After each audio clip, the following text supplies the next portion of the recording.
मंडळी, प्रशासन आणि राजकारण यांच्यातला खेळ आता खूप इंटरेस्टिंग होणार आहे. ज्या खुर्चीवर गेली 30 वर्ष फक्त साहेबांची सत्ता चालायची, तिथे आता एक मॅडम येऊन बसले. गेली 150 वर्ष ज्या प्रशासनाने फक्त पुरुषांचा आदेश ऐकलाय, तिकडे आता एक महिला आपल्या सहीवरनं सगळी सूत्र हलवणार आहे. हा प्रवास फक्त एका खुर्चीचा नाहीये, तर हा प्रवास आहे एका महिला अधिकाऱ्याच्या जिद्दीचा, जिला रातोरात सत्तेच्या जोरावरती आपल्या पोस्टवरनं बाजूला सारण्यात आलं होतं. पण आता तीच महिला अधिकारी बाउन्स बॅक करून सत्तेच्या बालेकिल्ल्यात घुसली आहे आणि त्या सत्तेच्या केंद्रस्थानी बसली. ही गोष्ट आहे मुंबईच्या मेट्रो वुमन अश्विनी भिडेंची, ज्यांनी ठाकरेंच्या नाकावर टिच्चून आपला शब्द खरा करून दाखवला. अश्विनी भिडे यांनी आपलं प्राथमिक शिक्षण हे जयसिंगपूरच्या एका मराठी शाळेतनं पूर्ण केलं. 10वी आणि 12वी मध्ये मेरिटमध्ये येऊन सुद्धा त्यांनी ग्रॅज्युएशनसाठी कला शाखा निवडली. 1995 साली त्यांनी UPSC एक्झाम क्लिअर केली आणि 1997 साली त्या कोल्हापूरच्या सहाय्यक जिल्हाधिकारी झाल्या आणि इथूनच त्यांनी आपल्या कामाचा ठसका दाखवायला सुरुवात केली. पण त्यांच्या कामाची खरी कमाल ही सिंधुदुर्गात पाहायला मिळाली. 1999 साली सिंधुदुर्ग जिल्हा परिषदेच्या मुख्य कार्यकारी अधिकारी म्हणून त्यांची नेमणूक करण्यात आली. त्यावेळेला त्यांनी नर्मदा नावाची एक योजना अतिशय सक्सेसफुल करून दाखवली. छोट्या मच्छीमारांपासून ते बड्या उद्योगपतींपर्यंत सगळ्यांचे प्रश्न त्यांनी दारोदारी जाऊन सोडवले. संबंधित अधिकाऱ्यांना कामाला लावून त्यांनी सिंधुदुर्ग जिल्हा परिषदेतील कामाचा वेग हा वाढवला. त्यांच्या याच कार्यक्षमतेमुळे त्यांना सर्वोत्कृष्ट ZP CEO म्हणून अवॉर्ड देखील मिळाला. बरं, हे एवढ्यावरतीच थांबत नाही. सिंधुदुर्गाने त्यांच्या कामाची शिस्त पाहिली, तर अश्विनी भिडेंचा दरारा काय तो नागपूरने पाहिला. नागपूरच्या जिल्हा परिषद मुख्य कार्यकारी अधिकारी म्हणून ज्या वेळेला त्यांची नेमणूक झाली, त्यावेळेला त्यांनी जवळजवळ 434 छोटी धरणं बांधून 310 गावांचा विकास केला. जवळजवळ 7,000 हेक्टर जमिनीपर्यंत त्यांनी पाणी पोहोचवलं. ज्या नागपूर जिल्हा परिषदेमध्ये वर्षानुवर्ष कामं रखडली होती, ती अश्विनी भिडेंनी आपल्या एका सहीच्या जोरावरती पूर्ण करून दाखवली. अश्विनी भिडेंची ज्या वेळेला मंत्रालयात नियुक्ती झाली, त्यावेळेला शिक्षण व्यवस्थेमध्ये असणारा हलगर्जीपणा आणि शिक्षण व्यवस्थेमध्ये चालणारा गैरव्यवहार हा अश्विनी भिडेंच्या लक्षात आला आणि सरळ डेटाबेस सारखी योजना त्यांनी शिक्षण व्यवस्थेमध्ये राबवली. या व्यवस्थेमुळे अनेक अधिकाऱ्यांना अश्विनी भिडेंनी सरळ केलं. अश्विनी भिडेंचा प्रशासनातला दरारा आणि काम पूर्ण करण्याची जिद्द, या दोन गोष्टी तत्कालीन मुख्यमंत्री देवेंद्र फडणवीस यांनी हेरल्या आणि आपल्या सगळ्यात महत्वाकांक्षी प्रोजेक्टचं नेतृत्व हे फडणवीसांनी अश्विनी भिडेंकडे दिलं. तो प्रोजेक्ट होता मुंबई मेट्रो. साल 2019. मुंबई मेट्रो प्रकल्पाचं काम हे जोरदार सुरू होतं, पण अचानक एक अडथळा आला. सेव्ह आरे जंगल नावाचं कॅम्पेन हे जोरदार व्हायरल व्हायला लागलं. सगळीकडे फक्त सेव्ह आरेचे पोस्टर्स बघायला मिळायला लागले. सोशल मीडियावरती तर या कॅम्पेनने वेगळाच जोर धरला होता. म्हणजे राजकारणातल्या नेत्यांपासून बॉलिवूडच्या अभिनेत्यांपर्यंत सगळ्यांना आरेची चिंता अचानक वाटायला लागली.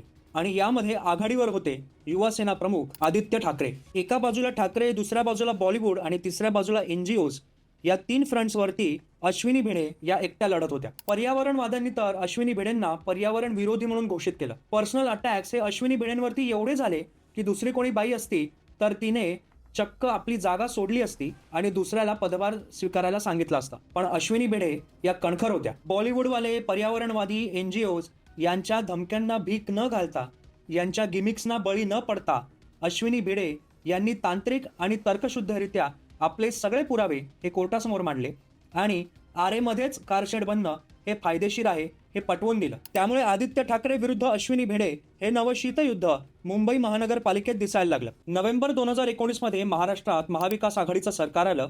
उद्धव ठाकरे मुख्यमंत्री झाले आणि पहिला वार झाला तो अश्विनी भिडेंवर. ज्या अधिकाऱ्याने रक्ताचं पाणी करून 33 किलोमीटरचा भुयारी मार्ग खोदला, त्यांची जानेवारी 2020 मध्ये रातोरात हकालपट्टी करण्यात आली. मेट्रोचं काम थांबलं, कारशेड कांजूरमार्गला हटवण्याचा घाट घातला गेला.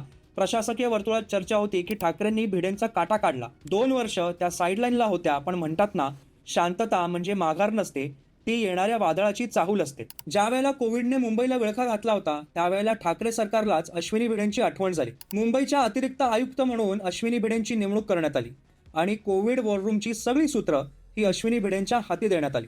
बेड मॅनेजमेंट, ऑक्सिजन सप्लाय, रुग्णांची काळजी, ही सगळी कामं अश्विनी भिडेंनी बॅकएंडला राहून 100% रिझल्टने पूर्ण करून दाखवली आणि त्यांच्या याच कामाच्या जोरावरती मुंबई मॉडेलचं कौतुक हे अख्ख्या जगाने केलं. ज्या सरकारसोबत त्यांचं शीतयुद्ध सुरू होतं, त्याच सरकारच्या काळात त्यांनी लोकांची सगळी कामं पूर्ण करून दाखवली आणि तेही मनात कुठलीही कटुता न ठेवता. 2022 साली महाराष्ट्रात सत्ता पलटली. ठाकरेंना धक्का बसला आणि शिंदे फडणवीसांचं सरकार आलं. ठाकरेंना दुसरा धक्का शिंदे फडणवीसांनी दिला, ज्या वेळेला मेट्रो प्रकल्पाचं नेतृत्व हे पुन्हा अश्विनी भिडेंकडे गेलं आणि शिंदे फडणवीसांनी ठाकरेंना आता तिसरा धक्का दिलाय 31 मार्च 2026 रोजी ज्या वेळेला अश्विनी भिडेंची नेमणूक ही मुंबई महानगरपालिकेच्या आयुक्तपदी करण्यात आली, म्हणजे ज्या ठाकरे सरकारने अश्विनी भिडेंना अपमानित करून मेट्रो प्रकल्पातनं बाहेर केलं होतं, त्याच ठाकरेंच्या बालेकिल्ल्यात घुसून आज अश्विनी भिडे हे महापालिकेचं नेतृत्व करणार आहेत. आणि यालाच म्हणतात द परफेक्ट रिव्हेंज. पण अश्विनी भिडेंसमोर आव्हानं भरपूर आहेत. मुंबईकरांच्या अपेक्षा आता गगनाला भिडल्यात.